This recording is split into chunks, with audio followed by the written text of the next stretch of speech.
美债务核弹危机逼近，美财长访华为何没了下文？中国给过2次机会，现在挑明态度，关闭会谈大门。随着美国双赤字和通胀激增，美国债券市场的违约风险正快速增加。有权威机构预测，等到9月底、10月初，美国国会仍未就债务上限达成一致，美国政府债务违约风险将上升，可能引发金融市场波动。美债务核弹危机逼近，在1周之前，美国曾放出美财政部长耶伦考虑访华的消息，但是似乎没了下文。之前，美国彭博社援引消息人士称，美国财长耶伦打算在未来几个月访华，如果顺利成行，那将是拜登政府与中方首次举行面对面的经济会谈，会谈内容可能会谈论双方的共同立场。在这之前，耶伦曾警告，美国对华关税正在伤害美国消费者。随后，美国最具影响力的约36个商业团体呼吁拜登重启与中国贸易谈判，以及削减进口关税，这拖累了美国经济。这和之前美国副国务卿舍曼访华的套路似乎一样，先释放消息，观察中国态度。不过，中方至今没有做出回应，很多人就奇怪了，为何美国非要舔着脸和中国谈？分析称，自美国疯狂印钞后，多国开始减持美债。最新消息，中国连续减持美债，并且最近4个月出现5年来最大连续抛售幅度。俄美 RT 和美国零对冲网站甚至分析预测，中国可能会清零美债。虽然清零几率不高，但是减持美债确实是大势所趋。而美国贸易官员接连打电话，并且要访华的目的显然是要中国接盘，但为何这次要谈似乎没了下文？在这之前，为了缓和中美关系，其实中国曾给过2次机会。在3月中美阿拉斯加会晤上，会谈一开始，美方就不顾外交礼仪，对中国内政指手画脚，外交政策横加指责，丝毫没有诚意。随后杨主任强调，美国没资格从实力地位同中国讲话，中国人不吃这一套。这本是双方的一次战略试探，但中国的强硬完全出乎美国意料。接着似乎要找回面子，在7月份舍曼访华之前，美国再次表示要以实力地位出发谈话。接着中方提出2份清单，3条底线，而美媒报道内容完全没敢提。清单执行了吗？美国就想来谈，毫无诚意的会谈只是浪费时间罢了。王毅外长早就挑明态度，美国不能一边处心积虑遏制打压中国，又一边指望中国支持配合。由于美国不可能放弃打压中国，这句话其实就相当于关闭了会谈的大门。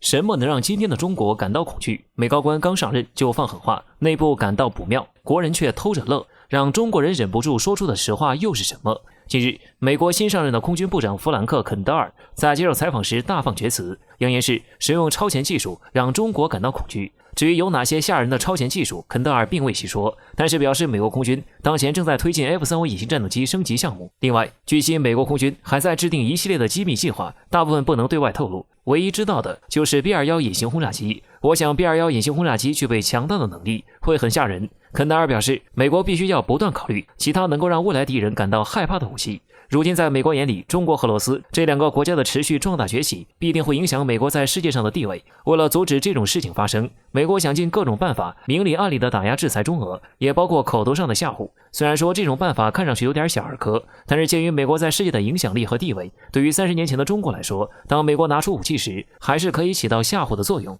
例如几架阿帕奇武装直升机一次出击干掉1个坦克团，例如爱国者上演导弹打导弹等等。那个时候的中国确实眼馋，觉得怎么人家就那么轻而易举地搞出来了。结果多少年下来，现在再回想那个时候，才发现美国人搞出来的大多都是 PPT。相比中国这些年来认认真真的钻研，倒是把不少美国人的 PPT 变成了现实。现在新上的美国空军部长一上任就放出狠话，真当中国还是以前的中国呢？退一步来说，肯德尔吹嘘的所谓超前技术，就算是真的，以当前美国的制造业能力，哪一天能成功装备交付给部队，哪一天能正式启用，都还是一个未知数。中国从来都不是吓大的，如此没有水准的狠话，肯德尔说得出口，美国人都听不下去，简直太丢人了。对于我国人来说，肯德尔的话没听着偷着乐就不错了，表面上一副自信满满的模样，实际说白了就是掩饰内心的虚弱。听着美国的吓唬这么多年，我们也是时候说出实话了。只不过这样一来，美国内部怕是要感到不妙了，这不是揭幕了美国的真面目吗？中国向来强调和平崛起的策略，从来不侵犯他国，就算在国防力量取得了脱胎换骨的进步，也从来没想过凭借武力去侵犯他国利益。但美国是怎么做的呢？如果今天的美国真的有这个实力的话，大可以用实际行动把中国吓唬住。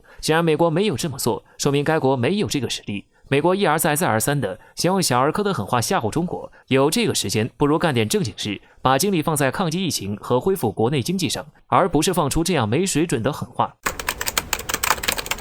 经过数轮军长级谈判后，中印边境局势总体有所缓和，但是印度仍然不死心，找到打垮中国的唯一机会，究竟要干什么？谁给的自信？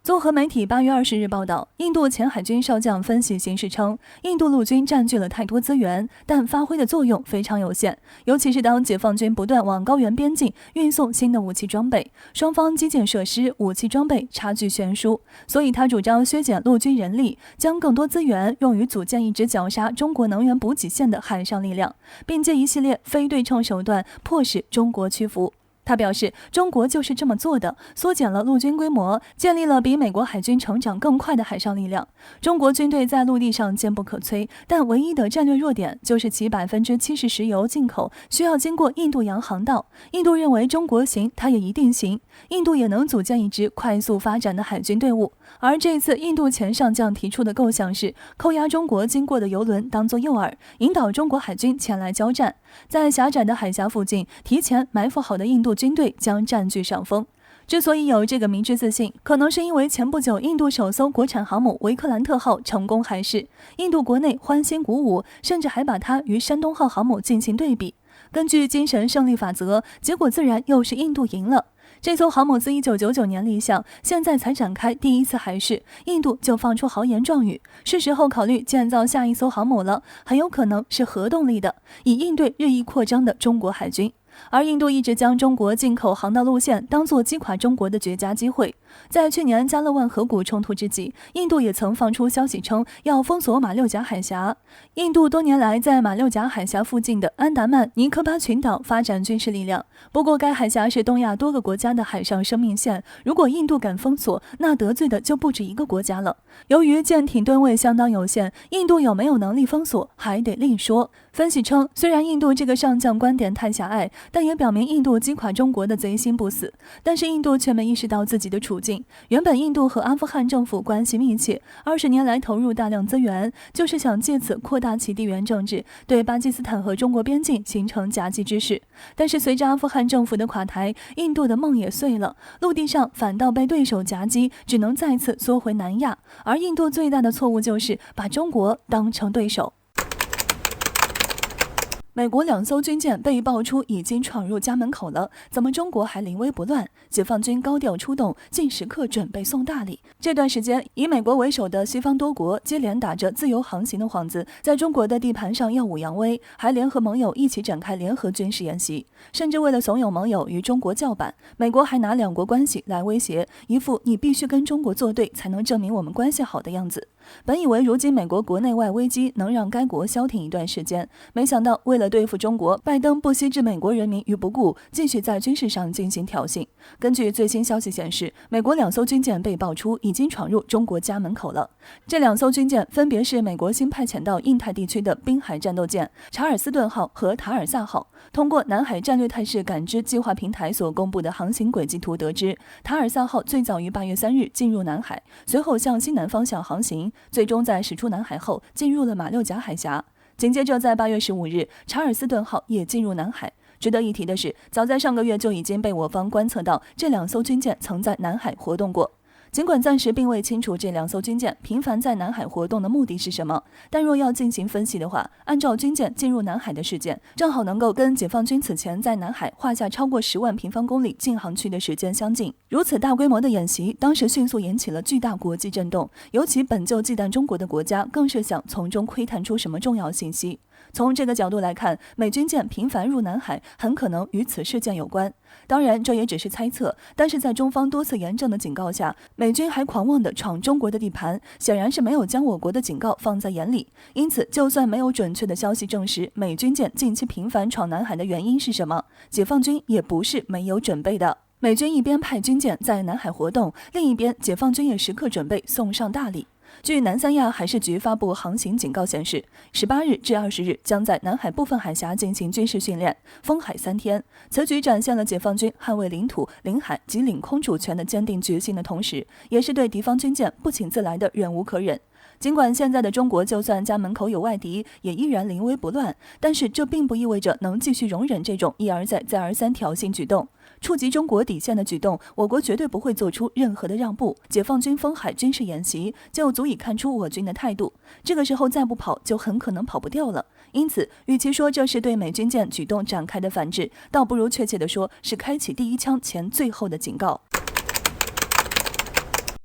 边境没占上便宜，就想从海上来硬叫嚣抓住解放军弱点，但却接连受挫，上了俄的当又被德抛弃，想击垮中国就是个笑话。在中印边境对峙局势仍然没有平息的背景下，中印之间的紧张局势依然居高不下。其实明眼人都看得出来，印度在边境挑衅、叫嚣和中国开战不过是死鸭子嘴硬罢了，但印度仍然贼心不死。不久之前，印度前海军少将表示，要想击垮中国，印度必须转换方向，建立一支强大的海空军。在他们看来，中国目前明显的战略弱点是，绝大部分的战略能源资源都依靠的是海上交通线，而70%以上的石油资源都必须从印度洋航道经过。因此，印度认为，印度可以大力发展海空军，届时可以利用这一力量对该地区进行快速封锁，从而切断中国的海上能源运输通道。目前来看，印度正在大力加强对海空军的建设，其中发展建造潜艇就是一个重中之重。